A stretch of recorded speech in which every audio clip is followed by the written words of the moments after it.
아니요. 하나님이 혹은 하느님이 부처님이 사람 만들 때 흙으로 빚어서 만들었다면서. 남자만 처음 만드니까 남자들끼리 서로 싸우고 막 서로 잡아먹고 막 그랬다면서. 그래서 갈비 빼가지고 여자 만들었다고 하더라고요. 그래서 여자들은 남자를 휴먼 1.0이래요. 여자는 휴먼 2.0이고. 여러분들 아리아 한글 97에서 글 쓴 거는 아리아 한글 2004에서 읽어지죠.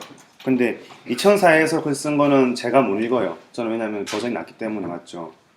제가 이렇게 좀 약간 좀 화가 난 것도 제가 부족하기 때문인 거예요. 여러분들이 넓은 마음으로 이해해 주세요. 알겠죠?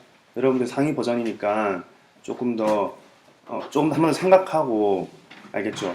나중에 남자친구 사귀더라도 남자친구가 부족하더라도 감사하고 그래서 좀 변하면 나으니까. 알겠죠? 제가 여러분 말수 드렸죠. 말주. 제가 여러분들 위해서 애쓰는 건 약간 보이나요? 네. 제가 정말 애쓰고 있어요. 정말. 제가 지금 이제 기말고사 시험 문제 딱 치고 나면 모르겠어요. 이 학교 남아있을지 안 남아있을지 모르겠지만 여튼 제가 남아있는 한 하루하루 정말 여러분들한테 좋은 영향 주고 싶고 또 여러분들 수업 재밌게 하고 싶고 하거든요. 그래서 약간 자유로운 건 좋아요. 좋은데 그래서 수업 시작하려고 할 때 웃을 땐 웃고 공부할 때 공부하고 이렇게 해서 성적 잘 나올 거잖아요. 맞죠? 여러분들 노력이 투영되게 기말고사 조금 쉽게 낼 거니까 좀 열심히 합시다. 알겠죠? 부탁드리겠습니다. 오늘 이거 할 거예요. 하천지형.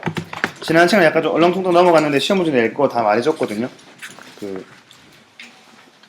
휴식연재 시험 문제 낼 거고요. 토양침식 관련해서 제가 시험 문제 내는 거예요. 토양침식. 그 다음에 또 환경영향평가제 그 부분 중요하다고 그랬죠. 그거 시험 문제 객관식으로 나올 수 있으니까 조금 신경 써서 봐야 알겠죠.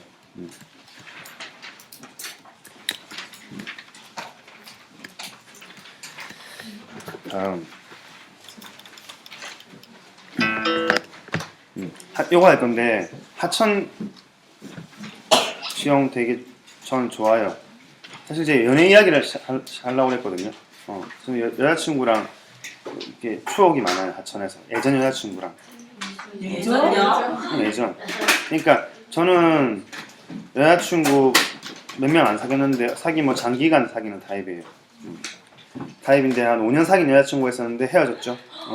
왜냐하면 저의 무능함 때문이었죠. 저의 무능함과 당시에는 멘탈이 약했어요. 아직 어렸기 때문에. 사람은 원래 50대야지 어른 된다면서요. 알고 있어요? 50대도 60대도 70대도 어른스럽지 못한 어른 많죠. 근데 저도 일단은 아직 어립니다. 어린데 그때는 더 어려가지고 제가 현재 처지 그런 거 상황과 계속되는 어떤 시험 탈락 어떤 아픔을 이겨내지 못하고 여자친구가 투사를 했죠. 그리고 헤어지자고 제가 통보를 했죠. 그래서 헤어졌어요. 거기에 대한 내용인데 이 애는 이제 되게 잠깐 사귄 애예요. 하천의 상류를 사랑하는 건 물론 뭐 여러분들 수업과 연관성을 위해서 약간 좀 어느 정도 각색한 부분이 있습니다. 하천의 상류 대학교 1학년 때 사귀었어요. 잠깐 사귀었죠. 되게 화끈한 여자였어요. 되게 빨랐어요. 뭔가 빨랐어요. 알겠죠? 되게 전반적인 게 걷는 속도도 빨랐고요. 말하는 속도도 더 빨랐고 머리도 되게 빨리 자랐어요. 그녀는 하천의 상류를 사랑했어요. 저랑 데이트하면 이런데 여름에 계곡같이 많이 놀러 갔거든요. 계곡 가면 계곡 높은 곳에서 낮은 곳에 있어요. 높은 곳이 하천의 상류가 위에라는 걸 알고 있죠. 경사 어때요? 급해요, 완만해요? 급하죠. 맞아요. 물의 속도는 어떨까요? 빨라요. 그녀는 막 튜브 타고 막 이렇게 스릴을 되게 좋아했어요. 튜브 타고 막 미끄러지고 막 피나고 약 발라주고 텐트 지고 막 올라와서 같이 놀았죠. 아무튼 금방 헤어졌어요. 그냥 금방 네, 아무튼 그렇습니다. 그 다음에 하천의 중류를 사랑하는 거예요. 알겠죠? 이분은 좀 오래 사귄 분이에요. 같이 걷고 이야기하는 거 되게 좋아했어요. 그러니까 이렇게 같이 사진 찍는 거 좋아하고요. 이것저것 찍어서 미니홈피에 많이 올렸어요. 여기 이렇게 언덕배기가 있죠.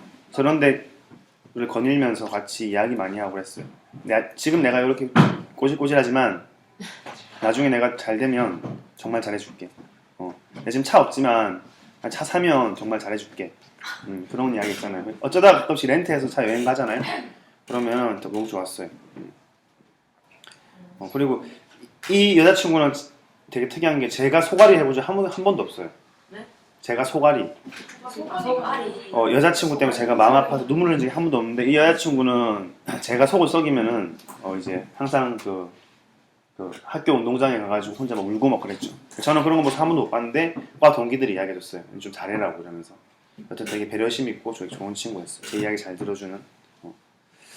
이쁘진 않았어요. 마음 너무 이뻤어요. 이쁘지 않아서 제가 어렸을 때는 약간 좀 이쁜 것에 혹하잖아요. 지금은 아닌데 물론 또 혹할 수도 있겠죠, 맞죠? 사람이니까 신이 아니니까. 근데 당시에는 혹을 해서 혹가서 약간 좀 다른 데로 좀 이렇게 할 뻔한 적도 있어요. 맞죠? 나쁜 남자였죠. 그래서 여자친구는 이렇게 막 눈물 막 흘리고 막 그랬죠. 지금 생각해보면 되게 미안하고 그래서 미안하고 그런 거예요. 그 감정이라는 거 기복 있는 거 알고 있어요?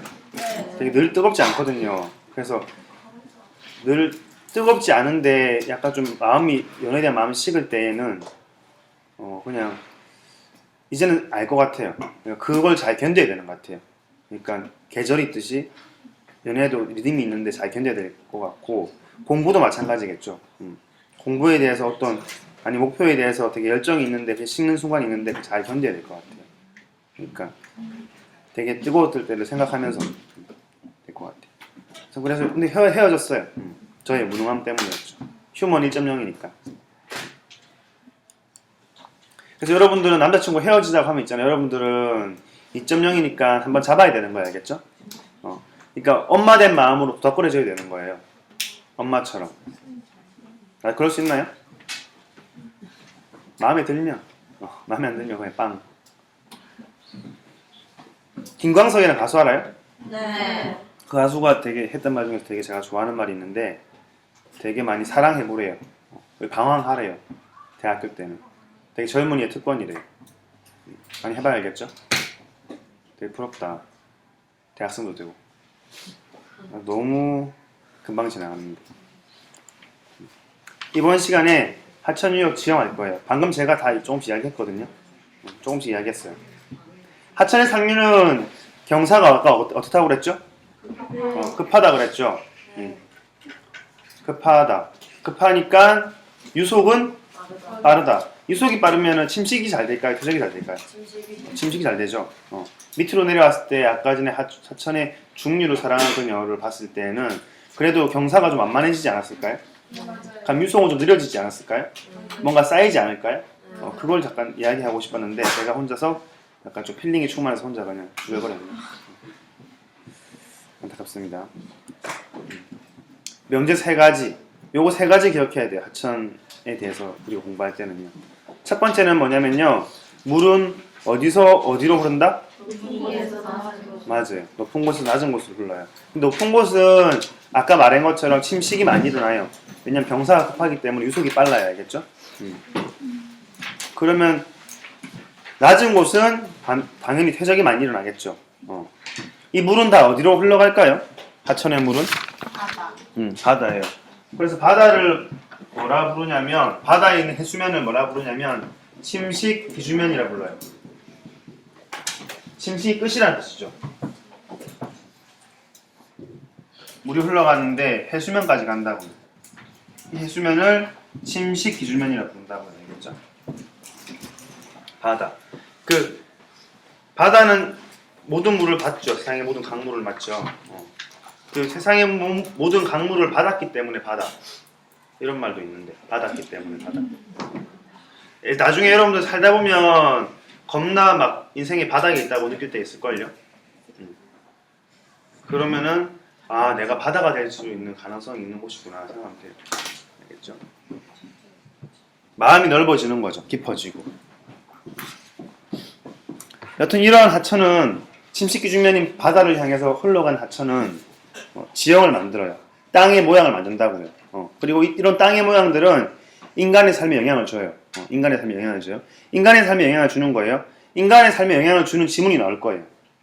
알겠죠? 그 다음에 물어보는 거는 과학적인 내용이에요. 알겠죠? 무슨 말인지 알죠? 시험 문제 내는 스타일. 혹은 과학적인 내용 나와요. 그 다음에 인간의 삶에 영향을 주는 걸 나올 거예요. 이렇게 시험 문제 나오는 거예요. 알겠죠? 지리학이란 그런 거예요. 침식은 깎는 건 거 알고 있죠? 깎는다 이런 말 잘 안 쓰는 거예요. 이제 침식이란 말 쓰는 걸 깔끔하게 두 글자로. 침식한 건 어딘가 깎은 거기 때문에 깎은 물질이 어딘가 운반되겠죠. 이동하는 거예요. 어딘가 가지고 이동하고, 그리고 이동한 것을 어딘가 쌓겠죠. 쌓을 때는 어떤 작용이냐면요, 공통으로 유속이 줄어들면 쌓일까요? 유속이 증가하면 쌓일까요? 줄어들면 쌓이는 거예요. 알겠죠? 줄어들면 쌓인다고요. 어느 지역이든 유속이 줄어들면 쌓인다고요. 퇴적된다고요. 그걸 알고 있어야 돼요. 퇴적 지형이 만들어진다는 것은 거기가 쌓인다는 것이고, 어느 순간 유속이 줄어드는 타이밍이 있다는 거예요. 그 타이밍을 잡아내는 게 중요한 것 같아요. 하천 지형, 해안 지형은 우리가 삶에서 되게 많이 볼 수 있죠. 밀접한 지형이기 때문에 수능 때는 되게 어렵게 나오는 문제 중에 하나예요. 그러니까 해안 지형 하나만 나오는 게 아니라 하천 지형과 해안 지형이 같이 있는 지도를 껴내놓고 두 개 같이 물어봐요. 막 꼬아가지고 머리 터지게. 근데 다른 지형들은 좀 쉽게 나오는 편이고요. 그렇습니다. 침식 규주면 이해하겠죠? 요거 한번 풀어볼까요? 하천의 상류는 주로 침식, 하천의 하류는 주로 퇴적. 하지만 그 안에서도 침식과 퇴적이 일어나는 거예요. 근데 주로 이야기했을 때, 크게 봤을 때는 침식이고 퇴적인데 또 자세히 보면 그 안에서도 침식과 퇴적이 또 일어나는 거예요. 알겠죠? 그럼 중간은 자연스럽게 운반하는 작용이 많이 일어나겠다. 운반하는 작용 맞죠? 역시 마찬가지로 운반하다가 침식하는 구간도 있고 퇴적하는 구간도 있는 거예요. 알겠죠? 프린트 24쪽.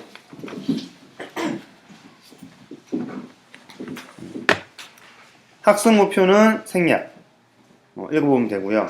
이거는 제가 3시간에 걸친 수업 구성인데요. 그래서 천천히 매니에 건 첫 번째 학습 목표만 오늘 할 거거든요.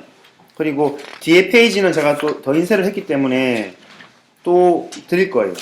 이 지형이 되게 중요하기 때문에 3시간에 걸쳐서 할 계획입니다. 이제 누가 읽냐면 기영이가 읽어볼까요? 기영이? 김기영. 인트로부터. 하천은 땅의 모양을 만드는 멋진 도구입니다. 하늘에서 내리는 비는 모여서 하천이 되고, 하천은 지형을 하나의 작품으로 만들어냅니다. 하천이 하는 역할은 크게 3가지입니다.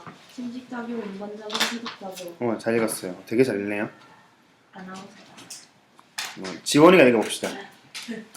이어서 부연하자면 부연하자면 침식은 땅의 모양을 내고 운반은 깎은 물질을 이동시키는 것이고 퇴적은 어딘가에 쌓는 것입니다. 침식은 통상 유속이 빠를 때 발생합니다. 퇴적은 통상 유속이 느려질 때 발생하는 것이고요. 상식이죠. 우리가 볼 수 있듯이 홍수가 발생하면 유량이 증가하고 유속이 빨라지므로 침식작용이 발생하고 무슨 말인지 알겠죠? 홍수가 발생하면 빗물 엄청 많아지죠? 맞죠? 빗물이 많아지니까 물이 가진 에너지가 많아지는 거예요. 맞죠? 권투 선수 중에서 헤비급이랑 라이트급이랑 붙으면 누가 이겨요? 그 체중 차이가 나면 힘 차이가 나는 거예요. 물도 마찬가지로 유량의 차이가 나면 침식력의 차이가 나는 거예요. 알겠죠? 홍수 때 침식작용이 많이 일어나는 거예요. 이어서 뒤에 있는 효주가 읽어보겠습니다.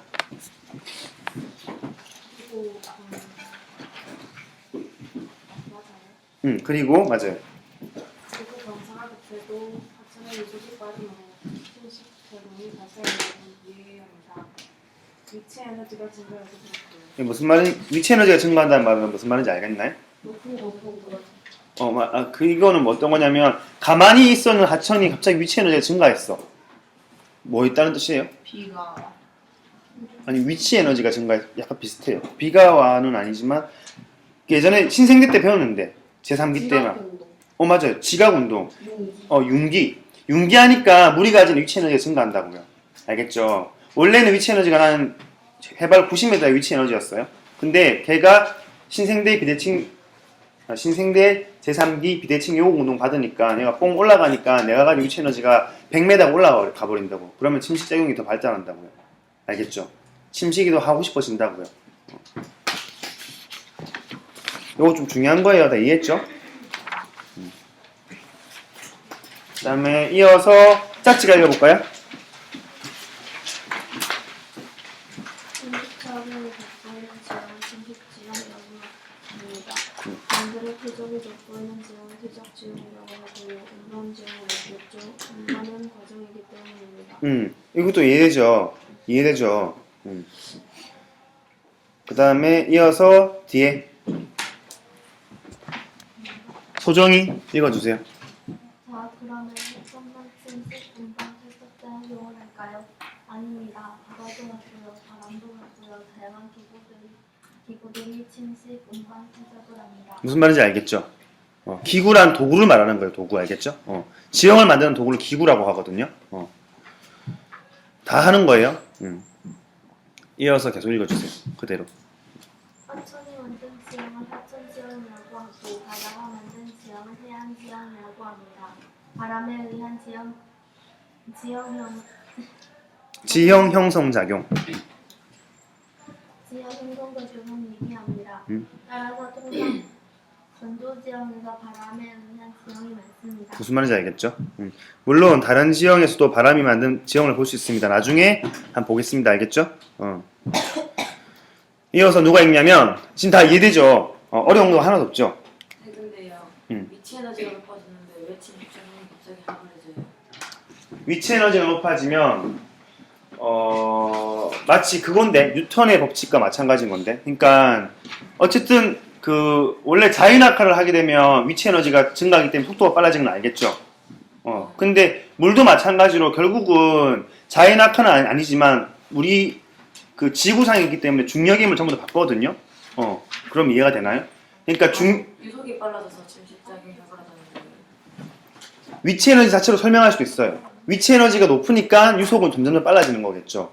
그러니까 생각을 해볼게요. 여기가 내가 지금 여기까지가 물이 닿을 기준점이었죠. 근데 여기가 제가 말한 것처럼 만약에 그 해수면 변동이 일어났어요. 그래서 빙기가 되어서 물이 이렇게 딱 줄었어요. 그럼 얘가 가진 위치 에너지는 증가하지 않을까요? 얘는 더 흘러가야 될 의무감이 생기지 않을까요? 맞죠? 그래서 얘가 위치 에너지가 증가하는 거예요. 그렇기 때문에 침식이 되는 것이고 저번에 배웠던 하곡이 만들어지는 거예요. V자국. 무슨 말인지 알겠죠? 무슨 말인지 알겠나요? 위치 에너지가 높아지는 건 알겠는데 왜 갑자기 침식작용이 발생하는지 모르겠어요. 봐봐요. 여기 폭포가 되는 거 아닌가요, 그러면? 대략적으로 상상해보면 굉장히 그냥 그 딱 개요적으로 봤을 때 해수면 여기까지 있었어요. 그럼 침식 기준면 여기까지이기 때문에 얘는 원래 에너지가 빵이었잖아요. 그러면 해수면이 내려갔어요. 내려갔기 때문에 이만큼의 높이가 생기지 않을까요? 위치 에너지 가졌잖아요. 그럼 더 흘러가고 싶잖아요. 그렇기 때문에 깎이는 거죠. 아, 그래서? 왜냐하면 하천은 이 하천의 바닥을 하상이라고 하는데 하상을 되게 그 자연스럽게 만들고 싶어요. 자연의 그 규칙을, 자연의 영향을 받게 자연스럽게 산 꼭대기부터 여기까지 흘러가는 구조로 만들고 싶어하는 그 욕구가 있어요. 이해되죠? 쉽게 말했을 때. 그렇기 때문에 이 위치 에너지가 변함으로써 얘네들은 균형을 맞춰야 되는 의무감이 생기는 거죠. 그래서 당연히 침식작용이 많이 일어나게 되는 거죠. 알겠죠? 이렇게 안 되고 해수면이 안 변동되고 얘가 융기되더라도 마찬가지로 얘가 올라갔어요. 올라가니까 당연히 또 지형의 변화도 생길 뿐만 아니라 얘가 자체는 에너지 자체가 또 마찬가지로 또 생기는 거죠. 왜냐면 얘가 올라갔으면 또 이만큼 또 뭔가 생기겠네. 그럼 여기는 이제 빨라지니까 또 뭔가 또 떨어지고 싶겠네. 떨어지니까 또 뒤에는 더 떨어지겠네. 맞죠? 이런 식으로 반복되는 거죠. 좋은 질문이었어요. 되게 제가 대학교 1학년 때 가진 질문이었어요. 저는 이런 설명 같은 거를 대학교 1학년 때 좀 이해를 했었거든요. 1학년 때 배우는 수업인데 되게 천재인 것 같아요. 짧은 시간에 질문을 되게 잘하네요. 알겠습니다. 되게 중요한 거 하고 있었는데 어디까지 했는지 까먹었어요. 위에서 이어서 정현이가 한번 읽어볼까요? 신정현. 위에서 말한 지형을 만드는 작용의 힘의 근원은 어디일까요? 힘의 근원은 지구 내부의 에너지일까요? 지구 외부의 에너지일까요? 심각하게 고민해볼 문제입니다. 하천의 근원은 어디인가요? 맞습니다. B입니다. 그러면 B는 어디서 왔을까요? 맞습니다. 강이나 바다에서 증발한 것들이겠지요. 그런 증발한 이유는 뭘까요? 맞습니다. 태양 따신 태양, 따신 태양이 그 원인입니다. 무슨 말인지 알겠나요? 네. 제가 전달하고자 하는 메시지가 알겠나요? 네. 그러니까 결론적으로 뭐냐면 우리가 지금 통상 만들어지고 있는 기후나 바다나 하천이 만드는 어떤 지형의 그런 느낌들은 전부 다 지구 내부 에너지가 아니라 지구 외부 에너지라는 거예요. 그래서 이거를 외적 영역이라고 불러요. 외적 영역. 이것도 시험 문제 한번 나왔거든, 수능에. 그래서 이야기해 주는 거예요. 알겠죠? 요 교과서에는 없어가지고. 우리가 채택한 교과서에는 없어가지고 이야기해 주는 거예요. 이어서 뒤에 있는 윤영이가 한번 읽어볼까요? 하천과 바다가 만들어내는 예술의 힘의 근원은 지구 밖에 있었군요. 이것을 전문적 용어로 뭐라고 하냐면 지구 외적 영역이라고 합니다. 지구 외부의 열에 의한 지형 형성 작용인 것이지요. 그럼 지구 내적 영역은 없을까요? 있습니다. 이미 우리가 배운 중생대의 다양한 직업운동과 신생대 3기의 동해 직업 확장, 동동송 요곡 운동 그런 것들이 포함되는 것입니다. 지구 내부의 건너따신 멘틀의 순환에 의한 것이지요. 따라서 이를 내적 영역이라 부릅니다. 재밌죠? 그건 재밌죠. 속삭인다. 되게 재밌죠. 그러니까 무슨 말인지 알겠죠? 요거 좀 중요한 부분인데 아마 이해가 됐을 거예요. 알겠죠? 제가 최대한 쉽게 설명을 노력했어요. 원래 약간 지구과학적인 내용인데 그래도 시험 나왔으니까 수능이 나왔으니까 이제 여러분들 이해를 해야 되는 거예요. 그냥 되게 쉽게 나왔는데 애들 틀렸어요. 왜냐면 설명하는 게 좀 부담스럽거든요. 요거 이 표예요. 이거 이 표. 봐봐요. 그러니까 방금 말했듯이 지구 내부에 따신 에너지랑 지구 외부에 따신 에너지들이 싸워가지고 지형을 만들어요. 상호작용해가지고. 근데 이거 내적 영역들은 어떤 거냐면은 막 화산활동 같은 거예요. 종합적으로 화산활동 알겠죠? 근데 얘네들은 커다란 지형을 만들어요. 큰 지형을 알겠죠? 그러면은 얘네들은 뭘 하냐면 그래도 약간 좀 소박하잖아, 맞죠? 얘네들이 만든 지형을 좀 다듬는 역할을 하는 거예요. 얘네들이 만든 지형을 다듬는다고요. 예전에 중생대 때 지각 변동 막 엄청 있었다가 불국사 변동 이후에 잠잠해서 침식되었다 그랬죠. 점점 깎였다 그랬죠. 그때 그 작용이 이거예요. 알겠죠? 얘가 안 일어나니까 외적 영역들이 설쳐가지고 지형을 약간 더 다듬은 거라고요. 지금 우리 경동성 요공도 일어났죠. 그게 지금 외적 영역이라고 했죠. 내적 영역이라고 했죠. 지금 만들어진 기복을 지금 아무 일 지금 안 일어나잖아요. 맞죠? 그래서 지구 외부에 있는 태양 에너지가 지금 우리가 예전에 만들었던 그런 큰 디자인에서 소소한 디자인을 지금 그 조각칼로 지금 이렇게 작업하는 거라고요. 알겠죠?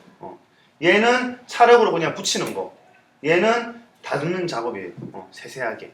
차별 침식이나 하천의 침식이나 아니면은 경연차나 아니면 바다의 작용 같은 것, 바람의 작용으로 조금 더 이 디테일하게 만드는 작업이라고. 이게 되게 중요한 거거든요. 그래서 이거 그냥 뭐 별 내용 없는데 그냥 내용 자체는 그냥 뭐 별거 없는데 결론을 물어보는 게 이런 거니까 틀리기 쉽죠. 알겠죠? 이거 구분 지어야 되는 거예요. 근데 어렵진 않죠. 태양은 밖에 있으니까 모든 날씨의 근원과 비의 근원은 어쨌든 태양이니까 지구 외적 영역이라고 기억하는 거고 내부에 있는 용암에 대한 게 있으면 내적 영역이라고 기억하면 되는 거예요. 알겠죠? 하천지형 들어갈 건데요. 하천지형에서 알아야 될 개념 두 가지예요. 이거 뭐 같이 생겼어요? 약간 좀 망 같은가요? 망? 물고기 잡을 때 쓰는 망. 양배추 같다고요? 진짜 양배추 같아. 그러네 진짜. 혈관 같기도 하죠. 여튼 이게 뭐냐면 하계망이에요. 하천의 얼개. 하천의 본류와 가장 큰 맥을 본류라고 하거든요. 지류가 만나서 만드는 얼개. 그것을 하계망이라고 해요. 하계망. 이게 뭐냐면요. 배웠죠. 유역. 하천이 흐르는 구역. 흐를 유자. 유역. 책에 적혀 있어요. 적혀있던 거예요. 얘네들은 뭐죠? 물이 갈라지는 고개니까 분수계죠. 분수계로 둘러싸여져 있네. 유역은. 제가 예를 들어서 분수계로 둘러싸여진 것은 무엇인가? 하천의 얼개는 무엇인가? 이렇게 중화식 내가 맞출 수 있을까요? 맞춰야 돼요. 두 개가 중화식 예상 문제예요. 말했어요. 체크해 놓으세요.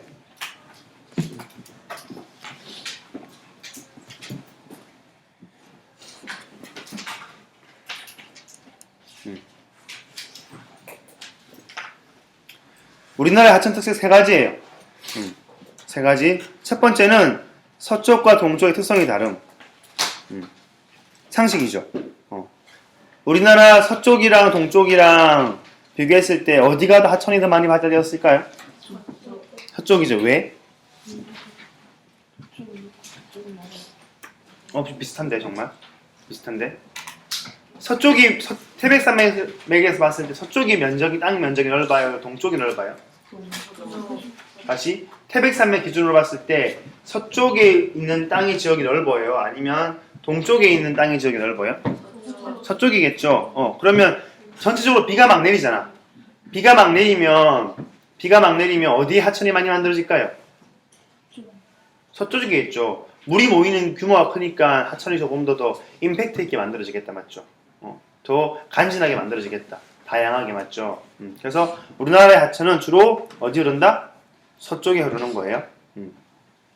자세한 건 좀 이따 보겠습니다. 그리고 우리나라의 하천은 늘 물이 많은가요? 겨울철에도 물이 많은가요, 하천에? 물이 가득 차나요? 아니에요. 유량 변화가 큰 거예요. 그 두 번째 특징이에요. 세 번째 특징은 바닷물이 막 역류한대. 그런 하천이 있대요. 이거 서해에 많을 것 같아요? 동해에 많을 것 같아요? 서해에 많겠죠? 왜냐하면 조류가 있으니까. 다 알고 있는 내용이죠. 한번 정리하는 거예요.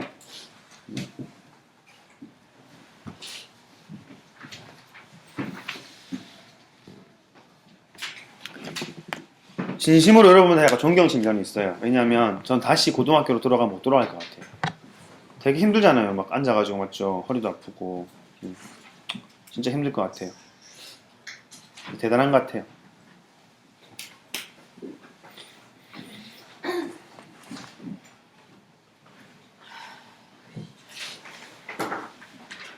근데 그럼에도 불구하고 일반인들은 되게 여러분들 부러워하는 거 아나요? 왠 줄 알아요? 한 번 더 기회가 있다고 생각하는 거죠. 그러니까 그때 돌아갔으면 내가 좀 더 뭐 다른 거 할 수 있을 것 같아. 다수가 후회를 하는 거죠.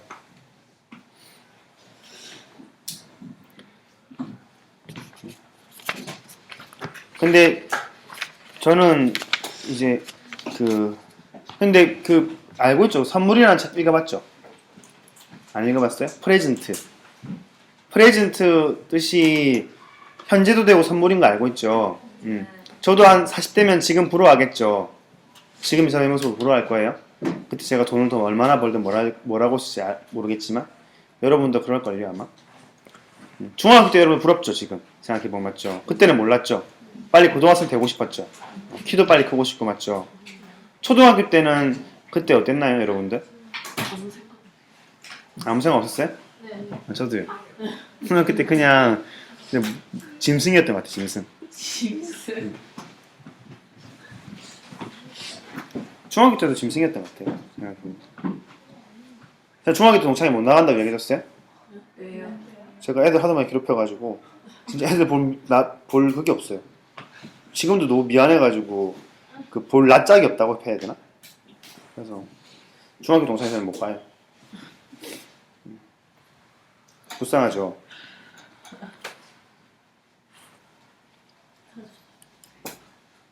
여러분들은 사이좋게 지내고 있죠? 되게 눈빛이 다 선한 것 같아요. 가포고에는 보면 약간 예전에 있었던 고등학교에 보면 눈빛이 좀 약간 좀 너무 강렬한 애들이 있거든요. 딱 보면. 근데 여기는 다 눈빛이 다 하나 선하고 그래서 특히 좀 다 선하고 그래서 되게 네, 멋있는 것 같아요. 이쁘고.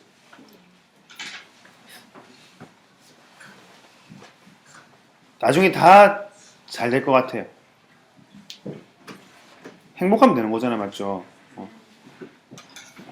행복하면 되는 거지. 요즘 제가 좀 진짜 걱정이 너무 많아요. 결혼 때문에. 그러니까 저 혼자 긍정하면 사는데요. 저는 뭐 약간 습관성 긍정과 약간 습관성으로 하는 게 있는데 구토랑 긍정이거든요. 술 마시면 토해요. 술을 많이 마시고 그래서 습관성 구토가 있고 하나는 습관성 긍정이에요. 더 마셔도 돼. 잘 될 거야. 잘 될 거야. 잘 풀리겠지. 그렇게 긍정하는 거죠. 그런 건데 둘이 되니까 약간 걱정이 되는 거죠. 제가 그 사람의 행복을 책임질 수 있을까? 그럴 자격이 될까? 이런 그 걱정도 되고. 애는 언제 낳지? 그러니까 좀 안정이 돼야지 낳잖아요. 아무래도 그에게 이 무한 경쟁 사회에서 살아갈 수 있는 어떤 그 지원을 해주려면 제가 뭔가 돈을 많이 벌어줘야 되잖아요. 그런 게 걱정이 되는 거라. 하지만 상상하려고요. 다 행복해지는 건 세상 상상해 보려고요.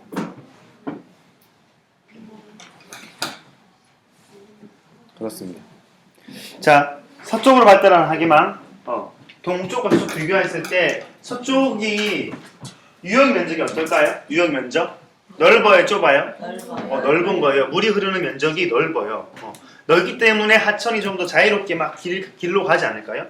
하천이 다니는 길을 유로라고 하는데요. 유로. 하천이 다니는 길 이런 말 안 써요. 그러니까 내가 수업했으니까 유로, 유량 이런 말만 쓰고 끝이에요. 유로가 길다, 짧다, 알겠죠? 그런 말을 알아야 되는 거예요. 유로가 길고요. 그 다음에 물의 양은 당연히 많다. 동쪽은 반대겠네, 맞죠? 반대로 적으면 되겠다. 유역 면적 작고, 유로는 작고, 유량은 작다. 이렇게 하면 되겠죠? 화살표로 간단하게 위아래로 업앤다운 하면 되겠다. 적다? 작다? 뭐 고고생한테 물어보세요. 알겠죠? 선생님 유량이 작은 건 동쪽이죠? 맞아요.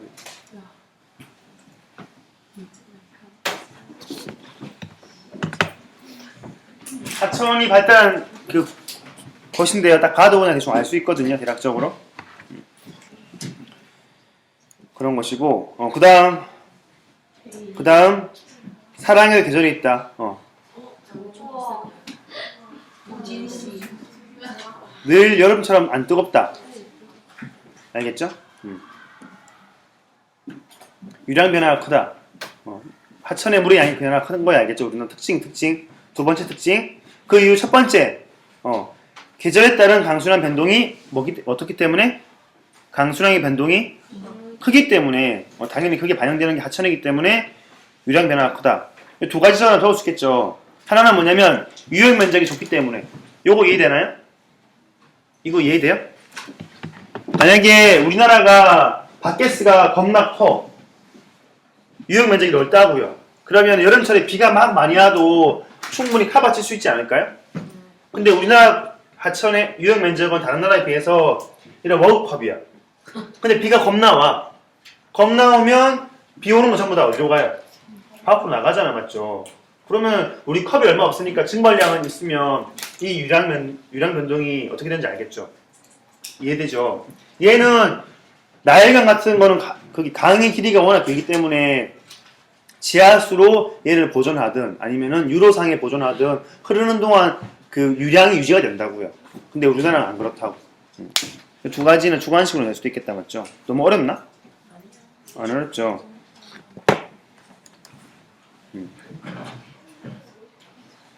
4대강의 수계도거든요. 4대강의 유역 면적을 그린 거예요. 4대강의 유역 면적을 그린 건데 여기서 비교할 수 있겠나요? 상식적으로 어디가 제일 그 유량이 안정적일까요? 한강이에요, 한강. 그래서 예전부터 선조들은 한강을 되게 중시했어요. 딱 살아보니까 사계절 물이 많으니까 이거 살만하다. 여기 한번 살아보자 한 거야, 알겠죠? 이해되죠?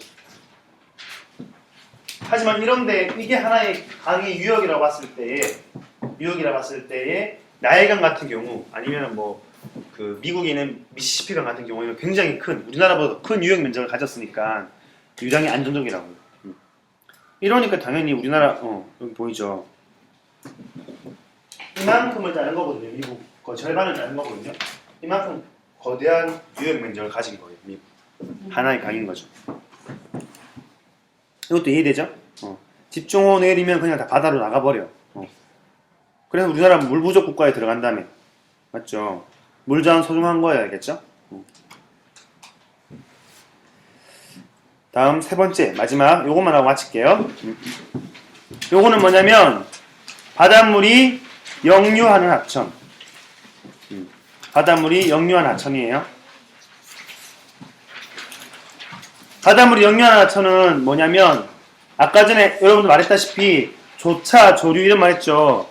조류가 느껴지는 하천이에요. 조류가 느껴지는 하천. 그래서 우리가 감정이라 하잖아. 감정? 느껴지는 거죠. 그래서 감조 하천이라 해요. 감조. 조류가 느껴져. 감조. 느껴질 감 써가지고 감조 하천이라 하는 거야. 알겠죠? 감조 하천. 감조 하천은 어디 있을까요? 서해, 남해, 동해. 두 군데 있거든요. 두 군데 찍어봐요. 서해, 남해. 상식이죠. 서해, 남해가 조차 심하잖아요. 그럼 제가 시험 칠 때 어떤 항구에 제가 데이터를 줄 거예요. 조차, 최고 조차랑 최저 조차랑 해서 데이터를 보고 판단해야 되는 거예요. 알겠죠? 데이터를 보고. 그 데이터를 보고, 어떻게 보면 동의도 생길 수가 있는 거예요. 데이터를 봤을 때 조차 차이를 잘 보고 판단해서 해야 되는 거예요. 이게 보면, 여기 하부니까 바다와 하천이 만난 입구거든요. 여기서부터 40m까지 바닷물이 예전에 들어왔대요. 40km까지. 엄청 깊은 곳이죠. 얘네들이 역류하면 하천에 있는 물이 어떻게 될까요? 짜지지 않을까요? 그리고 그때 마치 비가 많이 와서 홍수가 나면 짠물이 농사를 짓는 농경지에 다 들어가지 않을까요? 그러면 좀 식물이 좀 짜하지 않을까요? 식물이 좀 스트레스 받지 않을까요? 그걸 염해라고 하거든요. 염해라고 하는데 그런 것들이 발생했어요. 실제로. 지금 여기가 어디냐면 이 지점이에요. 그러니까 삼랑진을 제가 찍은 거거든요. 이만큼 바닷물이 들어왔다고요. 하천 따라서, 낙동강 따라서. 그러니까 여기 농사 지을 때 조금 좀 분노스러웠겠죠. 그래서 인간이 뭔가 했어요. 나중에. 여기 뭐냐면 조차에 있는 데이터예요. 조차 데이터. 결론적으로는 서해와 남해에 많은 거예요. 특성이 세 가지 기억하겠죠? 프린트로 정리하고 끝낼게요.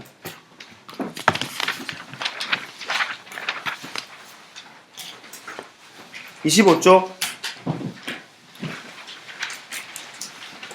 고배가 읽어볼까요?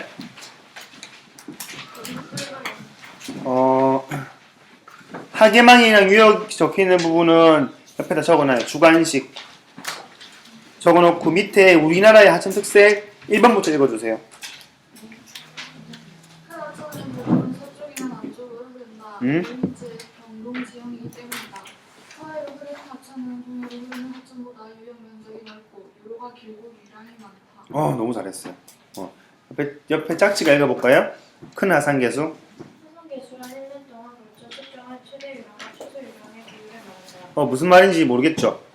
좀 이따 말해줄 건데 하산계수란 말에 밑줄 그어요. 요거 하산계수란 말 같은 건 어려운 말이기 때문에 이제 좀 헷갈리긴 하지만 그거예요. 뒤에 보면 제가 그림 넣어놨거든요. 앞에 놔뒀구나. 24페이지 펴볼래요? 24쪽. 한강의 하산계수가 얼마예요? 1대 393이죠. 물 제일 작을 때 1이고요. 물 제일 많은 날은 393이나 뜻이에요. 그런데 밑에 보면 라인강 보면요. 1대 8이라고 적혀있죠. 1대 8. 1대 8이죠. 물 제일 작을 때 1. 물 제일 많을 때 8. 무슨 말인지 알겠죠? 유량 변동 엄청 심하죠. 우리나라 지금 맞죠? 그 말을 간단하게 우리나라는 하산계수가 크다. 이렇게 표현한다고요. 알겠죠? 하산계수가 작은 건 유량 변동 작은 것. 하산계수가 큰 것은 유량 변동이 큰 것. 그러니까 주관식 지문에 객관식 나올 수 있겠죠. 하산계수란 말. 조금 어려운 말이죠. 이어서 계속 읽어주세요. 응? 그 이유는 두 가지인데 첫째로 계절에 따라 강수량이 굉장히 심하기 때문이고 두 번째로 유연 면적이 좁기 때문이다. 하산계수가 큰 자연적 배경이 인간에게 주는 영향은 크게 세 가지이다. 잘 읽었어요. 앞에 읽어주세요. 앞에 있는 친구인 지혜가 읽어보겠습니다. 첫째, 호사반이 자주 발생하고 둘째, 수로통의 발달이 중요하다. 물자원의 이유는 없다. 사실을 위해서 인간은 단지 부호 또는 살림, 녹화 사업의 정보를 극복하거나 무슨 말인지 알겠죠? 근데 좀 모르는 거 있다. 이게 보예요, 이게 보. 봐봐요. 제가 노루예요. 물 먹고 싶어. 물 먹을 수 있을까, 못 먹을까요? 못 먹어야겠죠? 이게 막 코로 막 다 들어가고 막 그런 거예요, 알겠죠? 농사지을 때 마찬가지예요. 펌프로 막 물 풀라고 하도 이런 데서 풀면요, 공기가 더 많이 들어가야겠죠? 그래서 이렇게 콘크리트를 벽을 쌓는 거예요. 알겠죠? 그래서 여기에 물이 좀 보이게 해서 이게 한 제일 이만큼 되거든요. 그래서 이 펌프기로 막 물 퍼가지고 농사에 실는 거예요. 물자원 좀 이용해 보려고. 알겠죠? 요거 우리나라 보, 핀란드 보. 핀란드 보는 좀 약간 좀 나무로 해서 좀 더 간지나죠? 오 마이 갓. 다음 시간에는요,